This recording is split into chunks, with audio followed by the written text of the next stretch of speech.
On the heels of our latest investigation of Michigan's mental health system, the governor's office announced plans to address many of the systemic flaws we exposed. But if real change comes, it will likely take months, maybe even years, and most families simply don't have time to wait. Here's 7 investigator Ross Jones.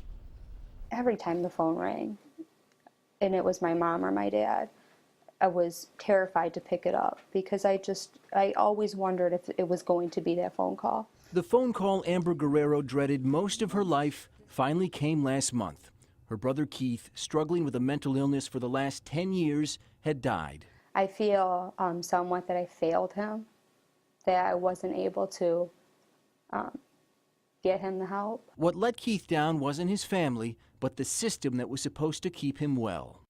If you'd have known him, you'd have loved him. He was just a ball of fire as a person. Keith was his dad's only son, and while he could be big and tough, Dad says he had a soft spot too. Whenever a baby was born in our family, he had to be one of the first of the kids to hold it, and he truly loved it. 6 years ago, Keith fulfilled a dream when he became a dad, first to son Austin and then to little Ava.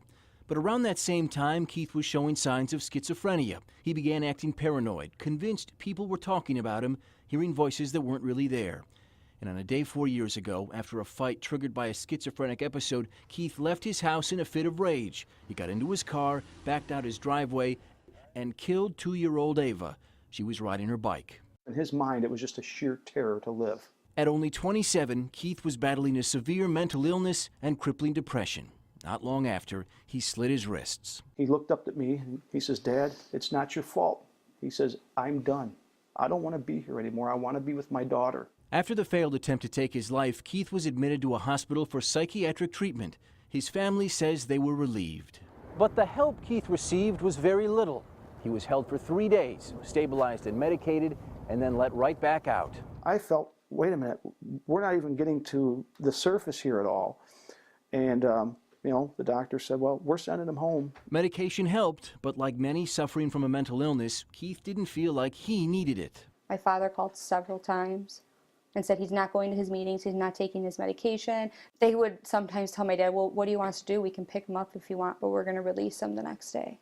And when he got home, there was no system in place to make sure Keith stayed well. He would be committed to the hospital 3 more times and released days later each time. Instead of taking prescribed medicine, Keith started to self-medicate, getting high off of household cleaners to cope with the pain. You wondered, whether he was self-medicating because he truly wanted to get rid of the voices, or whether he was doing it to hopefully, meet his demise. And on September 12th, after a night of self-medicating, Keith died of poisoning. When you're that mentally ill, you need somebody to say, you have no choice. This is what you're going to do. This is the plan we're going to put you on. Families say their loved ones are literally dying because the system that's in place right now isn't working. And so what we're trying to do is find where the holes exist. Since 2013, Lieutenant Governor Brian Calley has led the state's Commission on Mental Health, created to improve care for the mentally ill. You don't have to be in a hospital to receive appropriate treatment, but the thing that's missing is that accountability on the outside. But many health advocates say there is a solution that no one's been using. As we reported last month, it's called Kevin's Law and was passed a decade ago, allowing judges to order outpatient treatment that lasts no less than 6 months. Instead of just authorizing a brief hospital stay, judges can order services like supervised living arrangements or a case manager to make sure that people like Keith are taking vital medications. If that would have happened with my son, he would still be here today. But Kevin's Law was never funded, and judges say it's confusing and difficult to enforce. Even the man in charge of mental health for Michigan was at a loss for how to fix it. Why do you think it is being so sparingly used?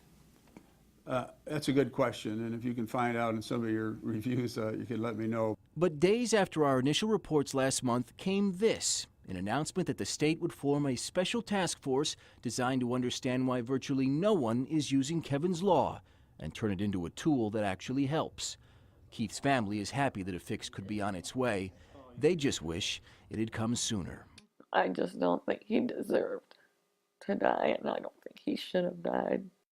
Judges say today that they can only authorize treatment under Kevin's law if a petition is filed by a loved one or friend, but they say more people would be helped if judges could order treatment when necessary.